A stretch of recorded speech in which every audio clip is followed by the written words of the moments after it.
Hi everyone. Hi again for the second tour of the evening. This is me and my new friend Kisa. For those who watched me half an hour ago, I finished basically in the same position, but well, I haven't been just sitting here and cuddling the cat for 30 minutes. No, we just decided to join the tour together. So, this is the second episode of the Batumi Botanical Garden. Just to remind you, the Batumi Botanical Garden is more than 100 hectares the plants uh, collected of plants that which were collected from all over the world and brought here in the 19th and early 20th century. The area where the botanical garden is now located is called the Green Cape, or Cap Verde in French, Zélony Mыс, and we are located by the Black Sea. And the specificity, the climate, I would say the climate specificity of this area is so that there are a lot of winds that bring hot air masses to these lands from the sea, and because of the mountains all around it, because of the relatively flat surface everywhere, well, the flat terrain, oh, and now there's Kisa everywhere. Oh, goodness gracious. Yes, well, these warm masses just stay, they don't go anywhere, and they create this microclimate, and that's why a lot of tropical plants grow here very well, and also a lot of different species from all over the world grow here even better than they grow in their natural habitat because of the climate, because of the heat. However, I would like to remind you that even though you can find a lot of bananas and passion fruit trees and other stuff which we saw last time, and we will also encounter as this tour go, these fruit don't have fruit. These trees and plants don't give fruit because it's not sunny enough and it's still not super hot like in tropics, but because of the humidity and warm temperatures for most of the year, everything grows here very quickly. And let's go exactly to where we stopped last time. We explored a little bit of architecture too, like what was left of the old botanical garden. The only thing is I will switch off the sound because it's going to be distracting, because we explored with you the history. So originally the botanical garden grew from a private garden that was built in the second half of the 19th century, actually 1870s, by Michel de l'Alphonse. We're not entirely sure what brought him to Batumi, but we know that he definitely came into large sum of money from one of his uncles when that uncle passed away. Oh, Kisa, you are incredible. Sorry, now my major distraction is chilling on the rug next to me, so it's going to be easier for me to run the tour. And well, originally it was just the huge private garden and the country house, and eventually it became one of Europe's biggest botanical gardens. So on this tour, we speak about history. We talk about some plants. Well, not the, I would say, nerdy stuff. And I'm sure you know a lot more. You can tell me a lot more stories about each and every species that I'm talking about on this tour. You can share a lot more with me. So I'm going more into interesting details, which I can remember. Because as you know, my brain is not really made for all these things, unfortunately. So, for example, we went on with Galya to another location, and she just picked up a leaf and told me, "Look, Anna, this is the false camphor tree. There's also a Latin name. Sometimes I share a Latin name, sometimes I don't." And she told me, "Just smell it." And it did. It smelled a little like camphor. Well, not the strong smell, but I would say quite recognizable. And Galia told me that so these trees, the camphor trees, the camphor trees, are a symbol of resistance and resilience in Japan. because after Hiroshima and Nagasaki bombing, this would be the camphor trees that recuperated and started growing again. Well, it's just a leaf that Galya picked up from the ground. We also talk about different personalities on this tour, and I would like to introduce Andrei Krasnov to you. Andrei Krasnov was a biologist, agronomist who did a lot for such countries and such areas as Kazakhstan, the Altai, I would say the steppes of Russia and Asia. He came up with a lot of interesting solutions, let's say, on how to prevent erosion in the steppes and how to save the scarce growth that can be found in the steppes. So he came up with such ideas as to start growing certain kinds of plants that animals would not graze. They would not, so they, it wouldn't mean that animals would die. There would be enough grass for them to graze on, but the areas that need protection would be all on that area would be planted a special kind of grass that would be just not edible. It's not going to be poisonous, but it just would not be delicious for the animals. And that's how big parts of steppes were actually preserved from complete destruction and they did not turn into a desert eventually. And as for Batumi Botanical Garden, Andrei Krasnov did a lot. First of all, he also managed to get the recognition of the botanical garden as well as the official botanical garden within the Imperial Botanical Garden system. He also managed to bring a lot more species from all over the world, and he created the so-called families, geographic families of different plants, and he created the communities of plants. You know, plants create communities, so that's what he did. But he also helped preserve the original, the endemic trees to the area. Because if you remember from the previous tour, and those who didn't see the first tour, you can catch up on it. Still, the video is going to be there for 1 week, I believe. Originally, these didn't grow here. Originally, in Ajara, it is also known as Colchis or Colchis. So Colchis forest, which looked pretty much like rainforest, sometimes compared to smaller version of Amazon forest. And this was just the very thick growth. You see, this is banana tree, but these banana trees don't give any fruit at all because it's not hot. It's not hot enough for them. And Andrei Krasnov also managed to establish a good research project. And you can see here the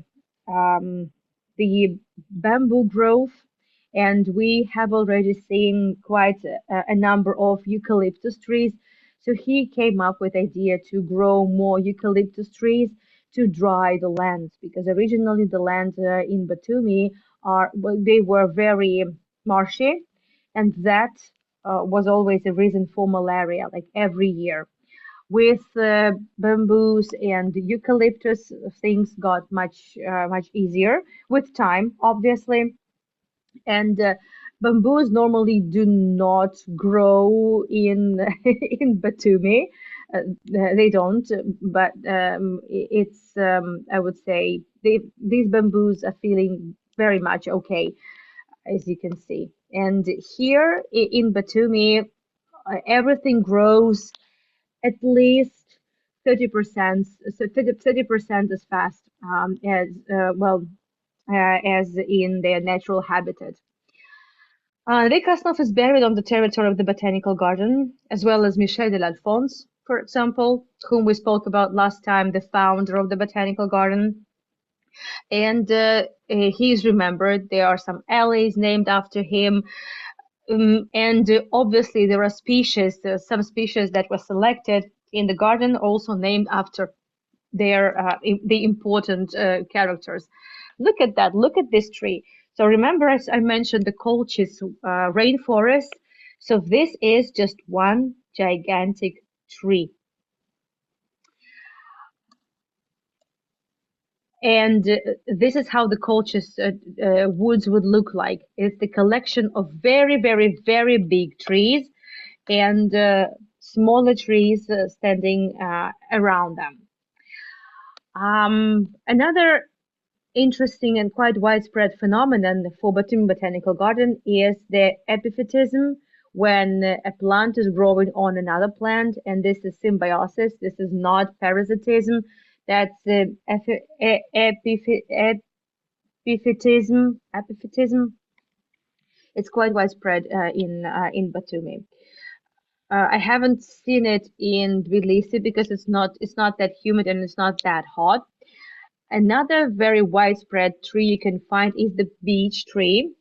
And the beech trees are the favorite trees for the bees in Batumi, in Ajaria, because beech trees have a lot of holes and hollowings in them.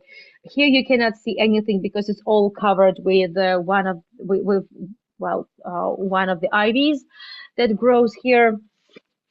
Well, we know that ivies are very strong and incredibly invasive species. They get incredibly, especially invasive in Batumi.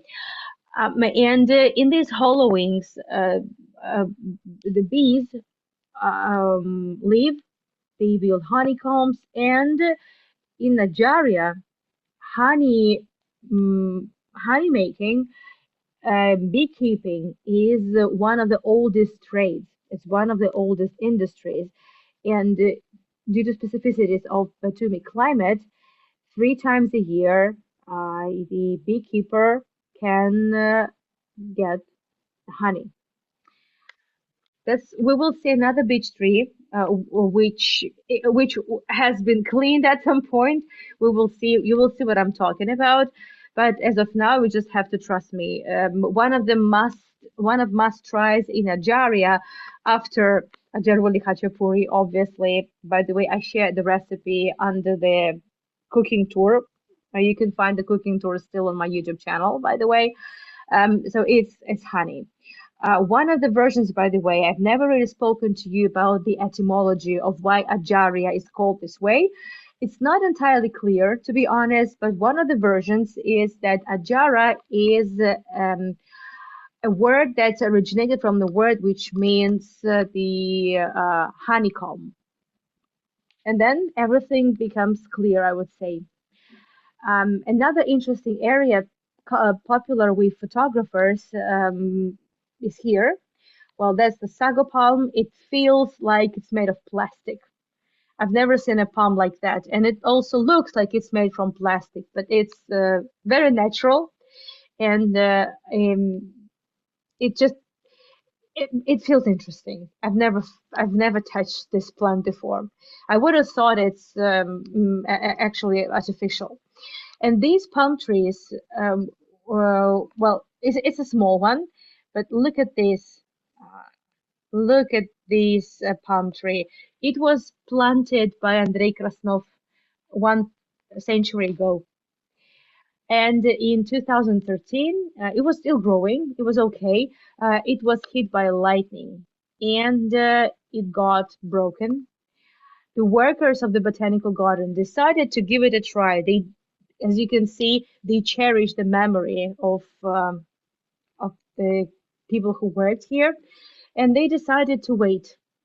And they waited and waited and waited, and nothing was happening. And then the same year, they eventually decided to cut the tree down. The tree started growing, and here it is. That's the story of survival, I would say, of the story of resilience and revival. Yeah, that's how I would put that. So it's a memory. It's a monument to Andrei Krasnov. So I understand why they were not so willing to uh, to part with it. That's a small rose garden, but July is not the season for roses, so we are not going there now. But you can see the beech tree. That's what I'm talking about. Look at all these holes. They are ideal for honeycombs. Normally, the bees fall asleep in June. Oh, sorry, in January and December. But last year, I mean, this winter, bees didn't wake up until early March because of the cold weather and heavy rain, not rainfalls, snowfalls. Yeah, so that's the beech tree, and they're plentiful in the garden. That's another flower bed, another area also popular with photo shoots. And here you can find a lot of gardenias, a lot of white flowers, and uh, gardenia, by the way, is a very special flower in China. There is one legend that I decided to look up for, some stories, and I decided to find out if there is any, I would say, special place that gardenias have in certain cultures. So in China, I discovered that if a person died unmarried, uh, and then after this person passed away, their relatives start to feel the smell of gardenias. It's a sign that that these people's souls are looking for uh, for for a spouse, and then certain ceremonies had to be held. So gardenias, they smell incredible, and I found out that being the white flower is a big advantage, because normally the bugs and bees see the white flowers, notice white flowers a lot better than all the other flowers of all the other spectrum, and so they get pollinated more often, and just on a, I would say, my I would say uh, I'm not even sure how I should say that. So they definitely get pollinated more often than other flowers. This is the popular area for wedding photo shoots. We will see another one also as the tour goes. And in this pond, you can find both carp fish and the turtles.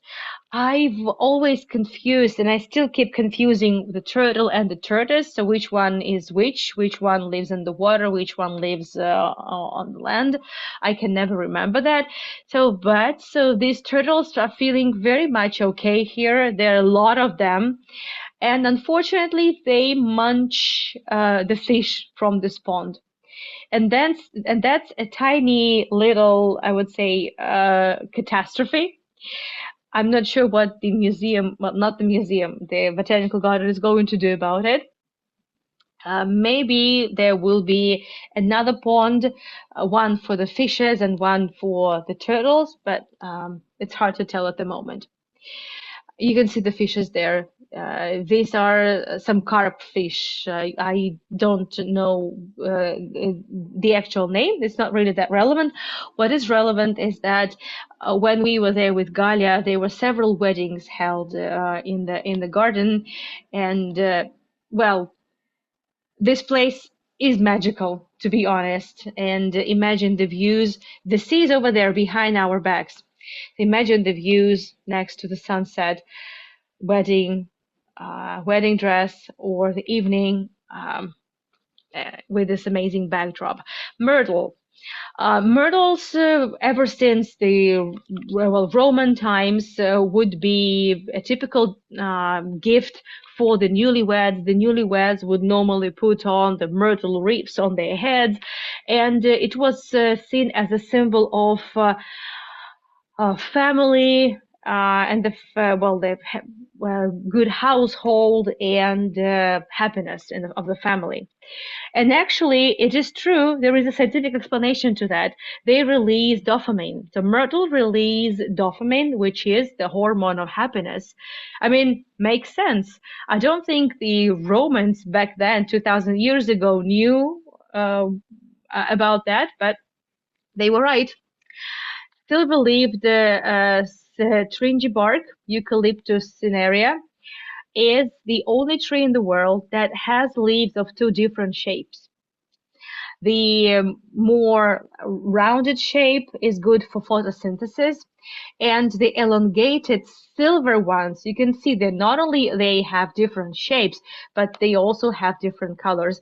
So the elongated silver ones are more for thermoregulation and to get rid of the extra humidity. As you can see, eucalyptus, we spoke about it, eucalyptus is good for drying the land, and well, the extra humidity would be gotten rid of, well, through those elongated leaves, silver leaves. Remember the cherry tree we saw on tour with Hassan and Manana? I didn't know the name for that cherry, and I named it, and I called it like a bay leaf cherry. So I was not too wrong. Actually, it's called Prunus lauricerasus or cherry laurel. And I don't know how to explain the taste. Well, in Hassan's garden, the cherries were already ripe and ready to munch. Well, but here is a different kind of the cherries, and it wasn't ready yet. These palm trees are very rare kinds of palm trees. They resemble the legs of an elephant, and they look like legs of the elephant to me at least. Maybe it's because I know the story. And they were brought by Andrei Krasnov as well. And it was very difficult to grow, well, to plant them. But they're here and they're very rare. So very rare. This area is often referred to as the sunny night, and I like this plant a lot. You wouldn't believe it, but I had to pause, I had to put the video on hold, and I just played with these touch me nots. I'm sure you all know what these are, but I had no idea that if you actually touch these touch me nots, they're going to squeeze as if they are embarrassed. I had no idea. I spent about 5 minutes. I told Galya, Galya, hang on, I need to do this. And I stayed there under the scorching heat, under the burning sun. I sat there and played with touch me nots. This tiny garden is the favorite nook of His Holiness and Beatitude Ilya II of Georgia, the Catholicos of Georgian Church. He One of his hobbies was botany, and he worked in a botanical garden. And when he became a monk, he remembered the diversity of Batumi Botanical Garden and decided to turn turn it into a like a small, lovely nook of the botanical garden, maybe. So the agapanthus, the African lily or lily of the Nile, there you go, of an exceptionally beautiful blue color, agapanthus. And agapanthus, by the way, in some Christian countries, are known as the symbol of the resilience and faith. There was a legend that a girl, a family wanted a girl to get married to another man, and that man was of another faith. And the girl decided to commit a suicide instead of turning to another faith. So, and after her death, she turned into an agapanthus. I have no idea how this is related to to the lily, but that's the story. That's what I'm sharing. Another look at this unique eucalyptus, and let me see. Okay,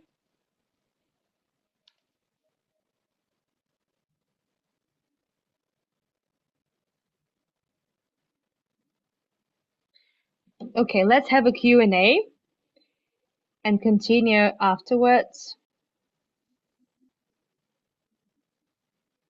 The chat is open. Let me know if you have any questions, and hopefully I will be able to answer them. If the questions are specific, I'd rather just take a photo and send it to Galya, because Galya has a good experience in botany. She went back in her like college times. She went on several expeditions where they did a lot of research and collected a lot of samples of plants in different areas, and she also does alpinism. So yeah, Gaia definitely knows a lot more than I do about these things.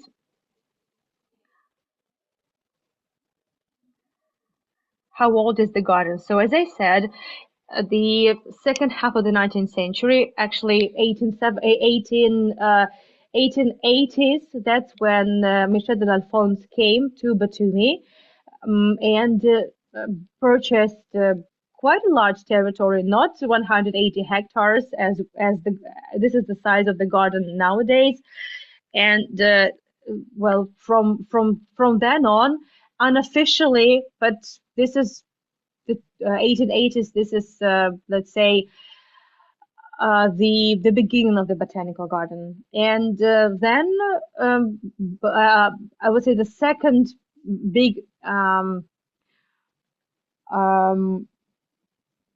step in the development of the botanical garden would be in 1912 when Krasnov came and redesigned several areas, and also got down to the preservation of the Kolchis woods, Kolchis woods, if you remember the gigantic tree that looked like a big um, a big cloud or something.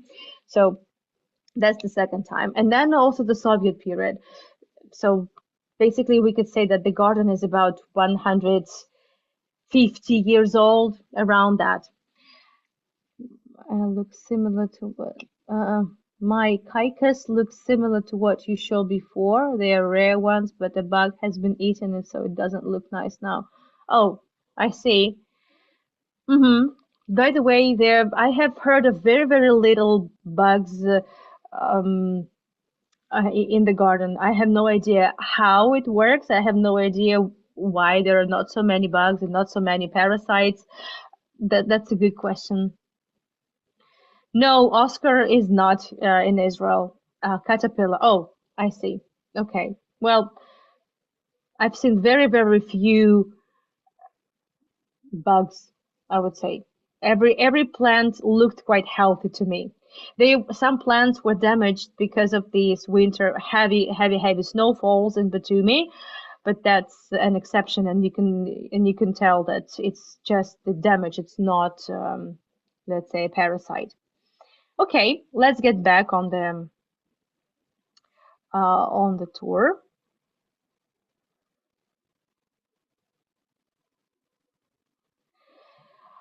The sea is over there, right there, and that's why most of the, I would say, photo areas are exactly there on this side. There are lots of, well, as I said, there were two weddings on that day when we were there. So there are a lot of photo zones created for the weddings. There are a lot of nice arrangements, and the administration of the garden, they get very creative, and they design all sorts of arrangements for the weddings. For example, that one over there, as you can see, looks nice.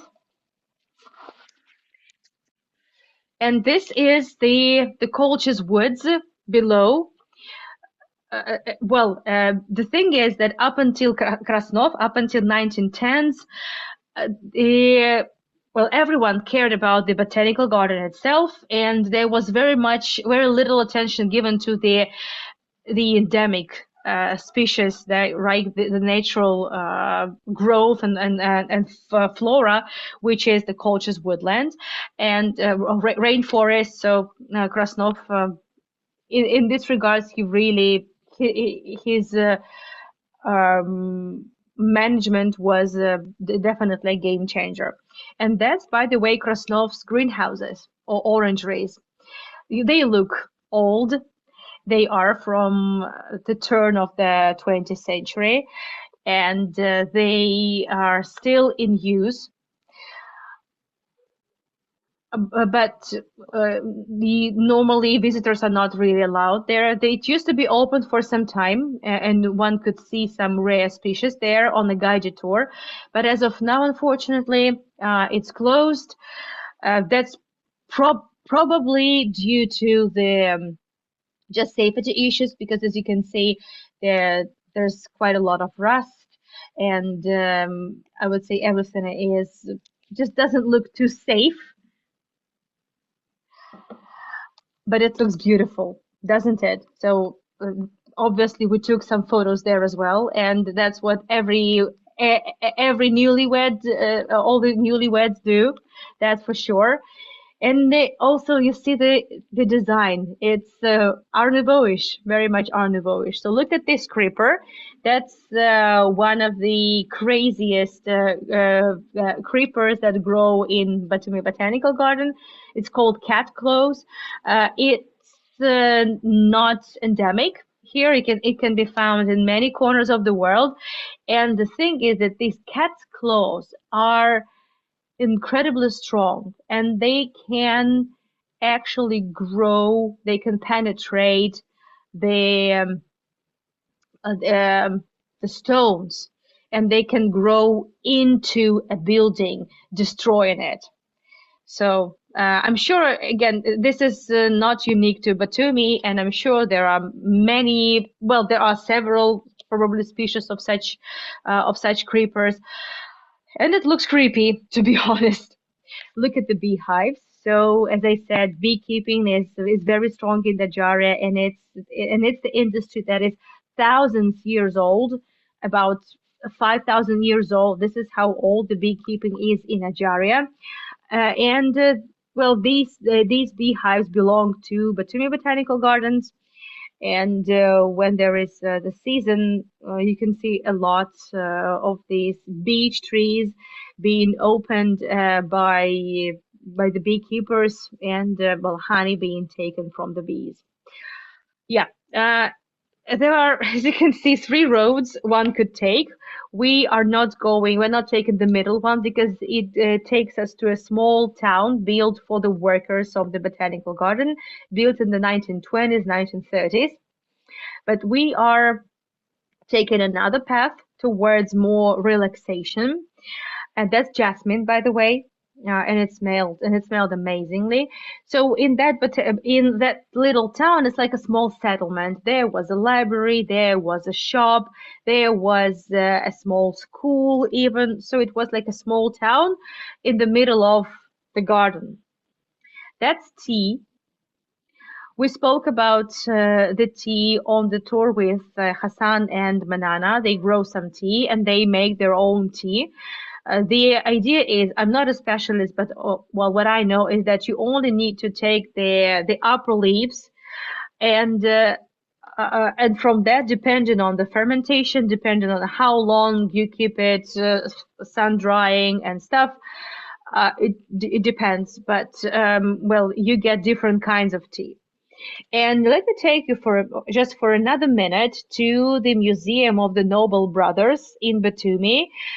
For those who missed that tour, I did a tour on the legacy of the Nobel family in Batumi, because they are actually the ones who invented the oil pipeline, and they turned Batumi into one of their oil empires in a way, because the oil from Azerbaijan was taken to Batumi, and from here through the port taken everywhere else. So, in the 19th century, Konstantin Popov, who was a tea manufacturer, a merchant from Moscow, decided to explore opportunities and find cheaper ways of supplying tea to the country, mainly not importing it from China, but growing it on the territory of the Russian Empire. So he invited Lao Junjiao, a Chinese tea maker, to Batumi, and he built a tea factory. This is the color photo, not colorized, sorry. This is the color photo of Lao Junjiao taken by Prakudin-Gorsky, the Russian photographer, the one who invented the color photography. And in 1912, Prakudin-Gorsky traveled across Batumi and took a lot of photos. So that's exactly how that's exactly what it looked like. Lao Jinjiao lived here with his family. He had a horse. He had tea plantations, and this is 1912. Prakujin-Gorsky took photos of the tea bush, just like that. And this is the tea gathering. Mainly, there were a lot of Greek women that worked at tea picking. Well, the tea picking, harvesting, maybe. I'm not sure which is the word. And that was not just the tea grove. That was a tea factory. So the tea was packaged here. She was explored, well, studied, made, fermented, dried, packed, and then taken to the port. And that proved to be, again, this is color photo by Prakudin-Gorsky, and that was a game changer. But Tumi tea got a lot of international awards. Well, however, with revolution, things changed, obviously. By the way, for those who are still interested in my Batumi tours, and those of you who didn't see me last year, some of the tours that I did last year, and they are available on this YouTube playlist, were the tours of the abandoned villas of the Black Sea.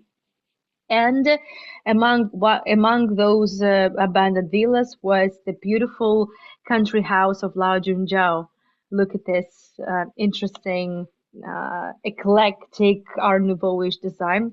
By the way, the villa is now under restoration, so hopefully, with time, we will be able to see it. I'm not sure what's going to come of it. I'm not sure what's going to happen there, but that sounds quite promising. In the Soviet times, however, they tried to use a lot of machinery, and the Soviet government decided to start using special machines to harvest the tea, and they would be not delicate. They would be taking and snapping a lot of uh, ban branches, extra leaves. So that all led to the deterioration of the bushes, and eventually the tea got of a very, very low quality. This is just the advertisement in the Soviet times of the natural Georgian tea. And well, that's the designs of different packaging that belong to Popov's, and these are the belongings of Lao Junjiao. Some of his books, that's his teapot, that's his shoes, and the other shoes as well, and that's his hat that he wore. Sorry for the quality, and also some tea packaging from back then, from the Popov's tea manufacture. So that was well, these are the Greek girls picking the tea. And these are those machines that were used in the Soviet times. So that killed the entire tea industry, by the way. I'm not joking. That's what Georgians say. And right now there are, I would say, very, very small, there's craft beer. So we could say there is sort of a craft tea tea factories that trying to bring back to life the Georgian tea. Mainly, it's the region called Guria, So the Gurian tea is it's about 1 hour, 1 hour and a half drive from Batumi. Mainly that's the one some of the best teas that you can find now. But we move on. Um, yeah, okay, that's good. Another bamboo growth, and here you can see a lot that where bamboos grow, nothing else grows. So bamboos, in fact, take over the land completely. Um, and well, I never really paid attention to things like that before, but now I do. And the botanical garden boasts a very good Japanese garden. We saw a lot of bonsai trees, right? And the old bonsais. But there is also the small Japanese garden section, and it has everything that a proper Japanese garden should have: the running water, the place, to speculate, um, and the bridges, and whatnot. So it has everything. I'm not a specialist, obviously, so but Galya told me as a specialist that it looks very good. And I also said that there are quite a lot of Japanese tourists that come for bird watching season because Ajaria happens to be one of the regions that through which the annual bird migration goes. Israel as well, by the way. That's just this area that birds uh, fly over every year for their migration. hmm Yeah. There should be a pond and there should be fishes in the Japanese garden. And there is this carp fish. I think it's called silver carp, and it's quite big. And it's about 5 years old. That's what Gaila told me. I don't know. I had no idea these fishes can live for this long, but it's alone there. And obviously, he doesn't hang out with the smaller fishes because he's a big fish. And imagine just how bored he is. So we spent just a little time in this Japanese garden. You don't really talk about work. You just sit quietly or talk about some nice things. You enjoy the shade. You enjoy, well, this is where, by the way, a lot of tea ceremonies can be held. And I started talking about Japanese tourists. So Japanese tourists, they claim that the Japanese garden looks like it should. The biloba, a living fossil. So ginkgo biloba is one of the oldest species that you can find in the world, such as magnolia trees as well. That is more than million-year old. So ginkgo biloba is somewhat similar, and ginkgo biloba is very well. It is believed to be very good for your brain. It hasn't really been proven by traditional medicine, but that's what even I remember from my grandma because she used to take some ginkgo biloba pills, like supplements. This is another story of, I would say, resilience and like love of life. This tree collapsed several years ago before the pandemic. There was a big storm during winter. The tree collapsed because of the pandemic. Well, that wasn't so easy to take care of it, so they decided to leave the tree and take clean it some other time. And look what it actually grew again. It gave roots and grew into the soil. Amazing, isn't it? And it's been like this ever since. We are now already heading towards the exit. The tulip poplar, another interesting tree. Have a look at the shape of the leaves. I've never seen leaves like that. I've seen poplars. I mean, okay, but I've never seen poplars like that. So this is uh, this sweet tree, the Havania dulcis, so the sweet tree. And uh, this tree is the berries of this tree are, well, birds like it a lot. Uh, it's probably some of the best delicacies for them, of desserts for the birds. And Gala shared with me the story that this year, because of um, uh, the cold days in February, first it was warm in January, and things started even to grow, and then the cold, and then the warm, and then the cold. So eventually, uh, there was a little bit of fermentation that took place in the berries, and guess what? The birds got drunk. I haven't seen that. I don't know, but that's what Gala told me. Remember the honey, the beekeeping thing. So that's another beech tree, and well, that's the small beech tree. There is a technology that's basically was inspired by the beech tree. That there is a special wooden box. It's called jar, and well, if you know how to do that, you can actually turn it in this done jar. You can turn into a beehive.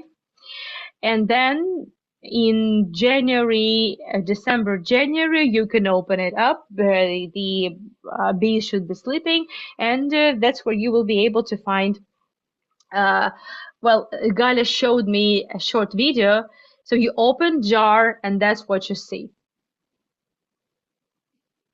Quite impressive. And another area, this here used to be a laboratory, just one of the research laboratories that could be found, because Batumi Botanical Garden is a research area. It's an institute. It's not just a museum. It's not. Yes, dear, you're here. Very good, very good. And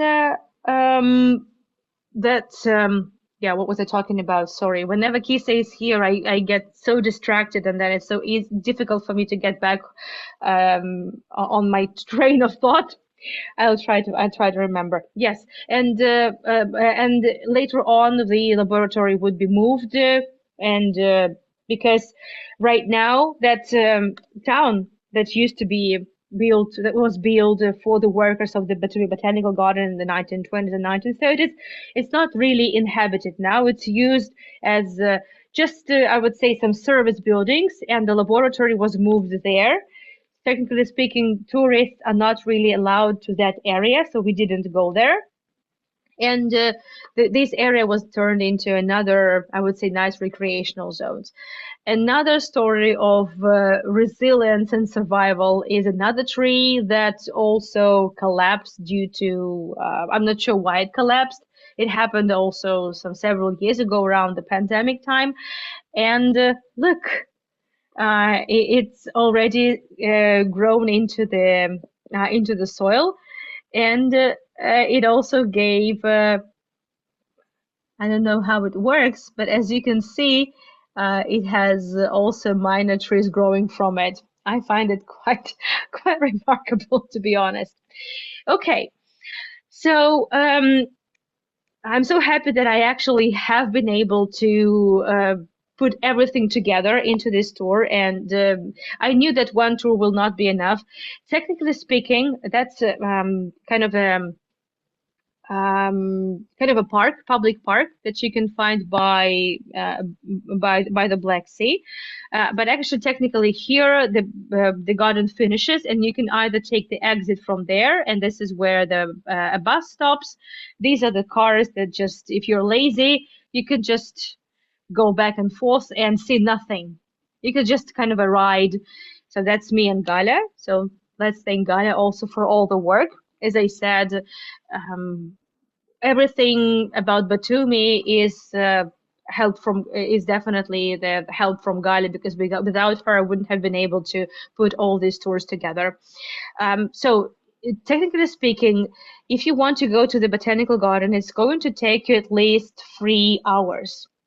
That's the reason why I decided not to go there on my own, because without a guide, I wouldn't know anything at all. So it would have been a disaster. Plus, within 1 hour of a live tour, I would have been able to show you so little that it will be probably one of the most boring tours of mine. So that's why I think that going there and recording it for you with all the stories and extra footage was the best solution. So the chat is on. Let me know if you have any questions. In 35 minutes from now, I'm looking forward to see you on the last tour for tonight, the Ramparts Walk in Jerusalem. Let me share the links once again for those who joined a little later. Some tours for the upcoming weekend are already on my website. Not too many though. I need to figure out my schedule for the upcoming weeks, and there might be some changes, but at least some core tours are there at approximately one at the same time. I also have to understand, but I also have to take into account that I'm 1 hour behind Tbilisi, so it's there are going to be a lot of some changes, but not too much, I would say. And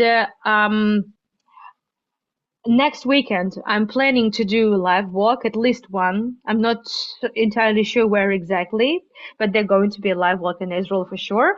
And there will be tours of St. Petersburg. We are going to visit a place we haven't visited before in St. Petersburg. Also, as I said, we have a video of another Romanov palace that we've never been before, like at all, and also some areas which definitely will be quite nostalgic for some of my seasoned viewers, like many of you are. So this is it for now. Thank you so much for joining me. Thank you for your appreciation of Batumi and its beautiful nature. Thank you. Oh wow, indeed. I see. I see now. Wow. Okay. Incredible. It took me a minute to understand what this actually is. Okay, now I get it. Wow, impressive. So, thank you so much for joining me. Thank you for your interest in my tours. As you know, you can support me by either sending a PayPal donation or buy me a coffee. And in 30 minutes from now, let's catch up in Batumi Botanical Garden. Thank you so much, everyone. And so I wanted to make these Sunday tours, I would say, more relaxing. So before that, we walked in the New Holland Island, now the Batumi Botanical Garden. So I'm taking it lightly, but still, there is kind of a lot of content. So I'll see you in Jerusalem in 30 minutes from now. Thank you so much, and bye bye.